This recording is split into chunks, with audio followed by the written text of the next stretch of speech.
اس ماہ مبارک میں غزوہ احد ہوا۔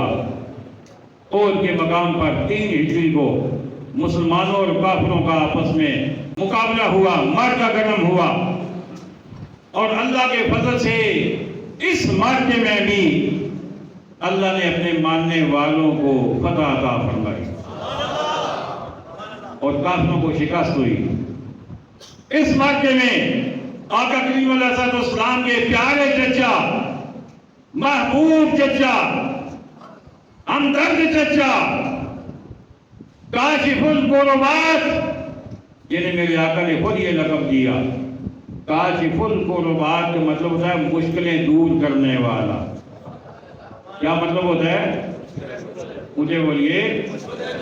لوگ کہتے ہیں مشکل صرف اللہ دور کرتا ہے، میں کہتا ہوں میرے آقا علیہ السلام اپنے چچا میرے حمزہ رضی اللہ تعالی عنہ کی شہادت کے بعد ان کے سرانے کھڑے ہو کر فرما رہے تھے، یا کاشف الکربات، اے مشکلیں دور کرنے والے، اے مشکلیں دور کرنے والے۔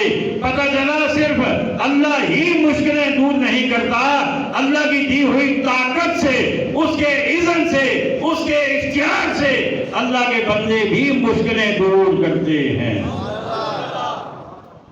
اللہ اکبر۔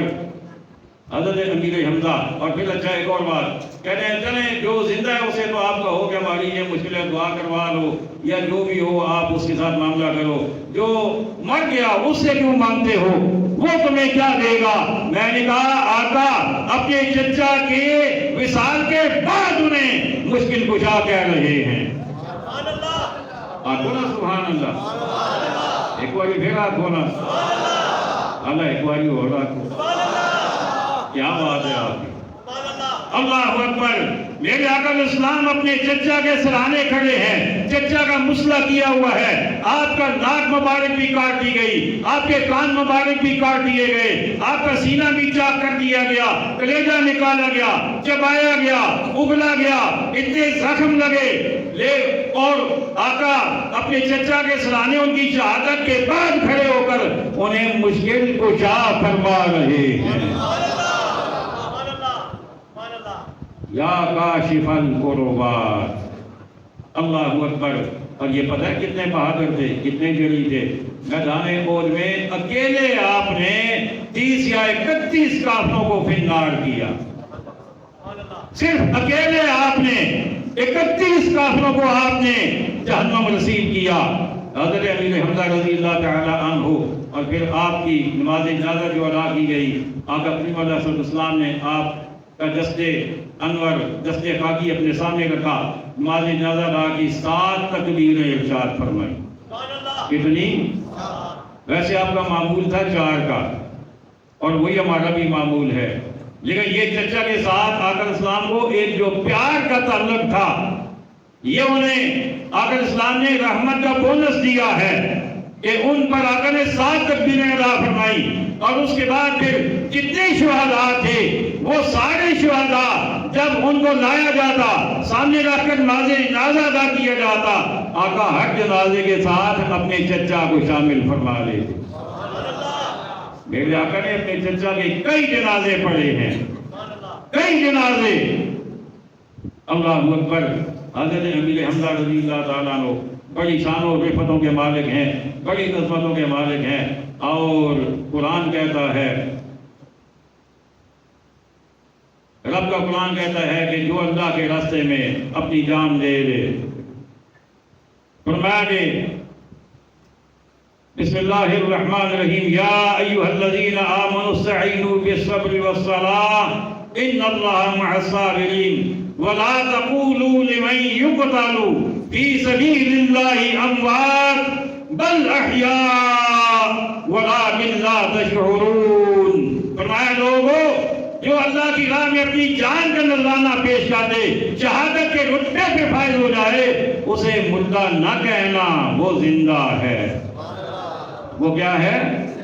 مجھے بولیے، زندہ ہے، لیکن تمہیں ان کی زندگی کا شعور نہیں ہے۔ اور آگے جا کر میرے رب نے فرمایا انہیں مردہ سمجھنا بھی نہیں ہے، گمان بھی نہیں کرنا۔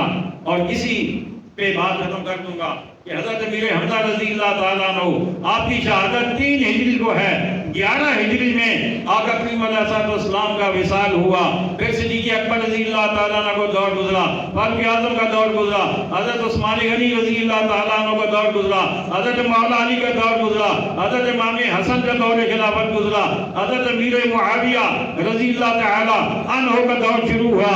آپ کے دور میں میدان احد میں سے ایک نہر گزارنے کا کام شروع کیا گیا، تو وہ جو نہر کی کھدائی ہو رہی تھی اس وقت جو شہداء تھے بدر کے، جو شہداء تھے احد کے، کدال لگتے لگتے کسی کے پاؤں پہ جا لگا۔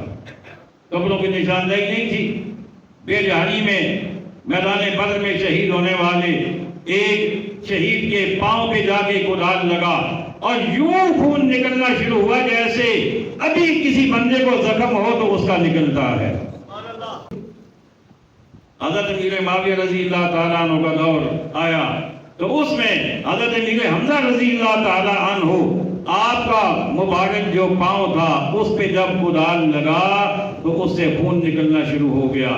اس لیے کہ میرا رب کہتا ہے شہید زندہ ہے، شہید زندہ ہے، ورنہ عام جس طرح ہوتا ہے کہ بندہ فوت ہو جائے تو سال 2 سال بعد اگر اس کی قبر کھولیں تو نام و نشان بھی شاید نہ ملے، لیکن اللہ والوں کا یہ مرتبہ، یہ مقام ہوتا ہے کہ وہ قبر میں بھی سلامت رہتے ہیں اور اللہ کے فضل سے وہ مدد بھی کیا کرتے ہیں۔ اللہ کریم ہمیں عقائد صحیحہ اور اعمال صالحہ کی توفیق عطا فرمائے۔ وما علینا الا البلاغ المبین۔